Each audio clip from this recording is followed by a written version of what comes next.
حدثنا موسى بن إسماعيل قال حدثنا أبو عوانة قال حدثنا موسى بن أبي عائشة قال حدثنا سعيد بن جبير عن ابن عباس في قوله تعالى لا تحرك به لسانك لتعجل به سورة القيامة آية 16 قال كان رسول الله صلى الله عليه وسلم يعالج من التنزيل شدة وكان مما يحرك شفتيه فقال ابن عباس فأنا أحركهما لكم كما كان رسول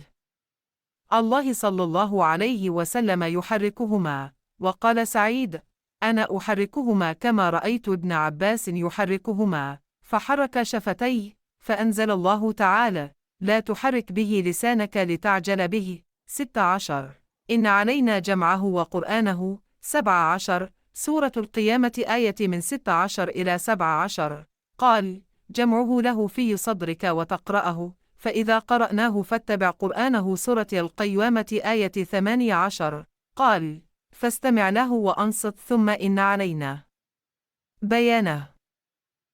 سورة القيامة آية 19 ثم إن علينا أن تقرأه فكان رسول الله صلى الله عليه وسلم بعد ذلك إذا أتاه جبريل استمع فإذا انطلق جبريل قرأه النبي صلى الله عليه وسلم كما قرأه.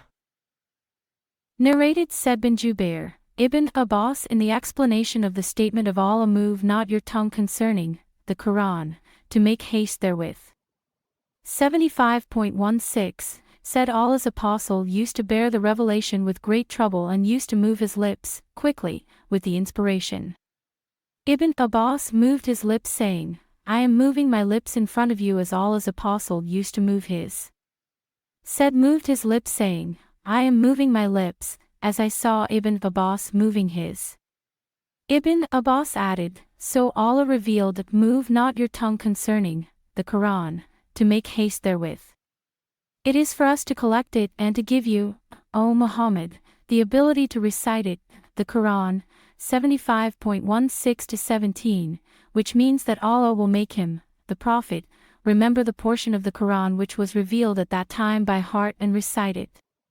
The statement of Allah, and when we have recited it to you, O Muhammad through Gabriel, then you follow its, Quran, recital, 75.18, means listen to it.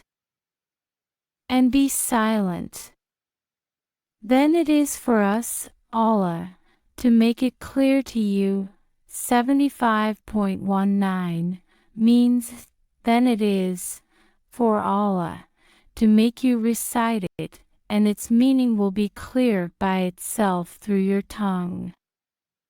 Afterwards, Allah's apostle used to listen to Gabriel whenever he came, and after his departure he used to recite it as Gabriel had recited it.